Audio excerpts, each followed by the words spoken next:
In this week's second edition of the KZN Indigenous Games, we take a look at more traditional games called JUKSKEI, Kati, Intonga, DIKETO and DRIE STOKKIES.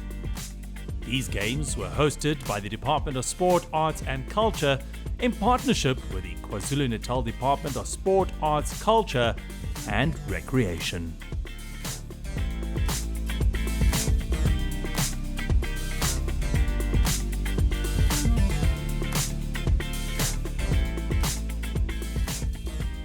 I'm excited that we are a host as KwaZulu Natal. One, this has really brought a huge economic boost for us. It also gives the spotlight to KwaZulu Natal. What the athletes and all the participants can, expect is a lot of support from all of us. Safety, they're going to enjoy their time here in KwaZulu Natal because they will also get to learn more about what it is that we do. Even people of KwaZulu will also get to experience all the other cultures and other games that are so popular in other areas. Towards the end of the week, because these are games, this is competition, the best winners would actually get awarded with trophies, with the incentives that have been prepared. So it is all a very intrinsic kind of a motivation for our young people as well, because they get to observe these things. And for us, we always say any person who doesn't know where they come from is a person who is without also a future. So that is what the games are about. We are reviving and trying to mainstream these traditional games. Look, it's a very significant day, not only in terms of our national calendar, but historically in a sense that it defines who we are. You remember heritage, whether it's in language, whether it's in geographical space, whether it's in sport, but it defines who we are as a people. And I think today we brought it in KwaZulu Natal to really celebrate our diversity. It coincides with Indigenous Games, which is an annual event. We showcased about 9 provinces here, reflecting diversity of each province. And it's important to celebrate who we are because that identity, it gives us national diversity. And I think what we saw today, obviously being blessed with a pouring rain, is part of celebrating who we are. And I think this day used to be in KwaZulu-Natal called Shaka Day.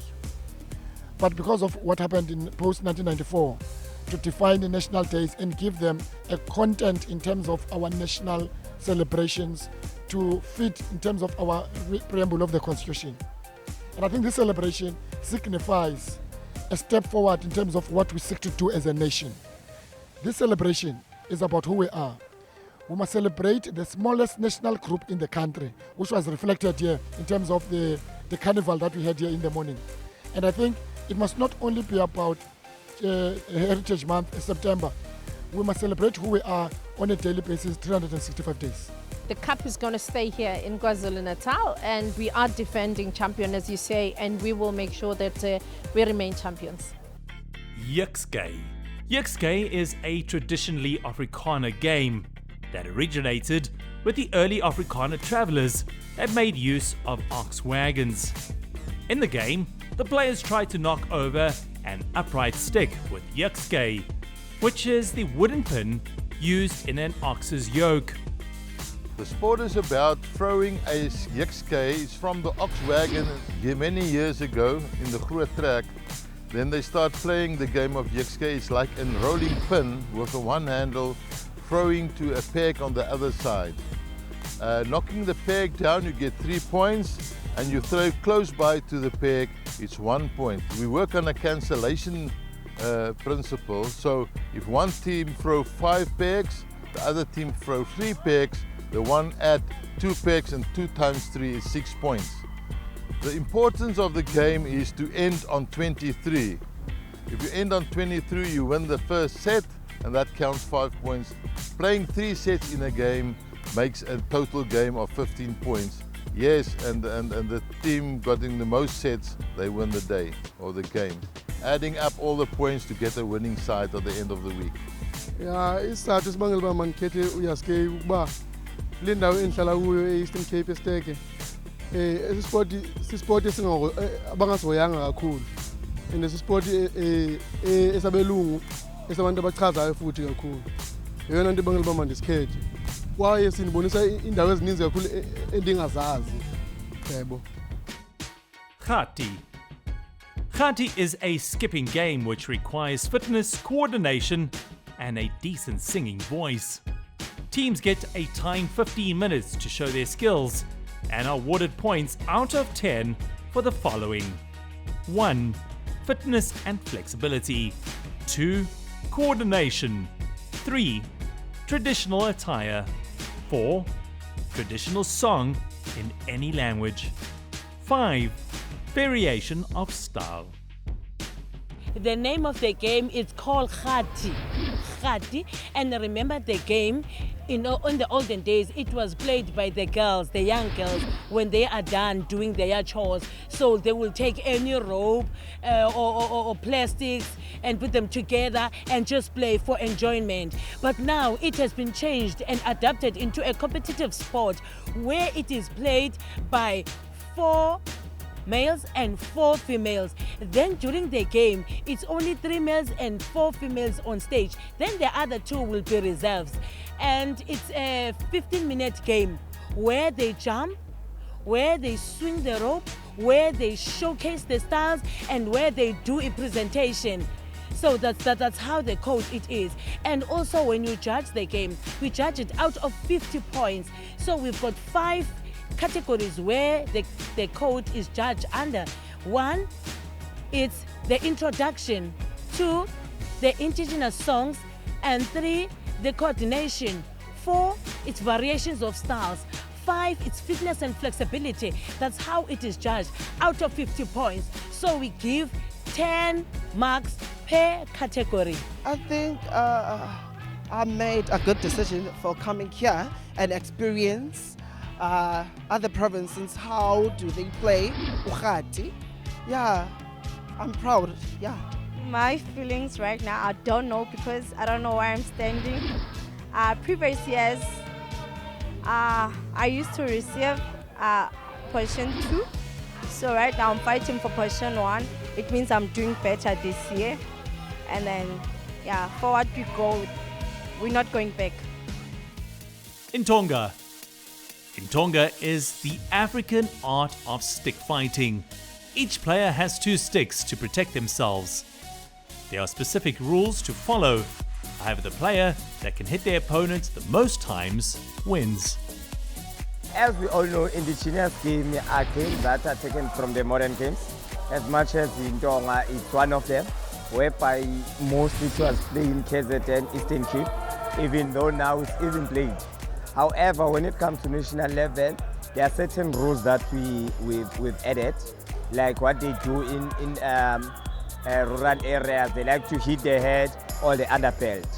Here it's not allowed to hit, but it's a point whenever you hit anybody, except in the face, except in a head, except in a underbelt. So these games have been, now it's the 16th year that have been happening nationally. We rotate province by province. Perhaps we may take 3 years in the province or 4 years, depending on the readiness of that province for the next one. Ngithokoze kakhulu bengade nginakho ukuthi ngizonqoba vele ngendlela ebengijime ngayo ngoba phela induku azange ngimi kube ukuthi ngivijwe emgwaqeni kwathiwa samsodlala induku ngalusa sashana ngeinduku lemakhaya inhlanga silusa inkomo sibancane kukhona ingqole zethu ezazisiqhatha so ngila ngikhona induku ngayithola ngimncane ngasho ukuthi ngayithola ngayifunde beleni ngangicela beleni kuma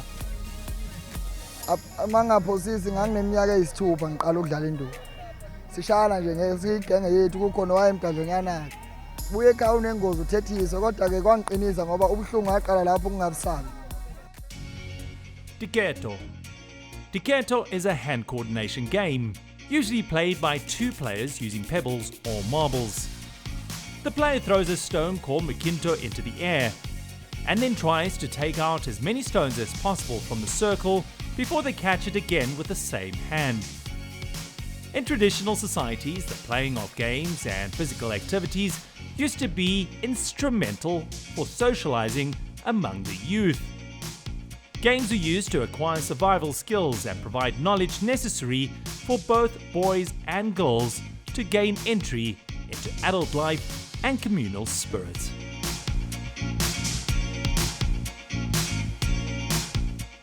Drie stokkies. Drie stokkies means 3 sticks in Afrikaans. It's a long-distance jumping game made up of 2 teams and only requires 3 long sticks or branches to play. To make the game more meaningful, you may want to make your own African jumping sticks. This is an indigenous game to South Africa. In an effort to preserve their culture, South Africa hosts annual Indigenous Games, featuring many games from the country's past.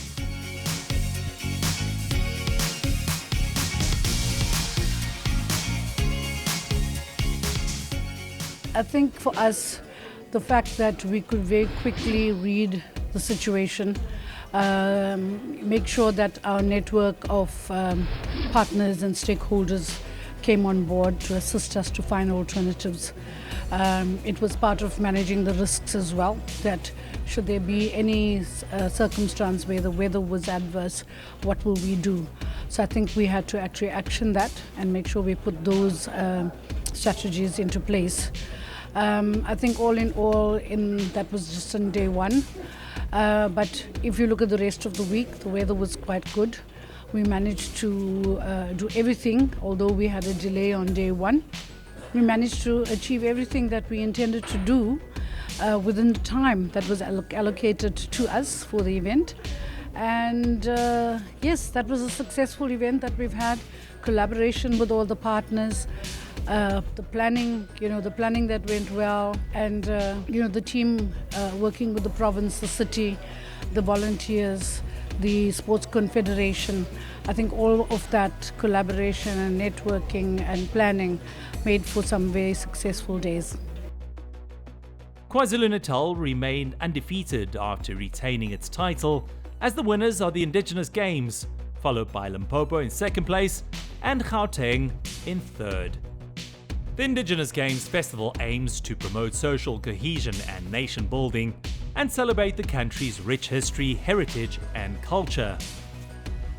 It is important for the youth to continue to learn about these traditional games so that they know their history and at the same time appreciate the culture and arts of these games.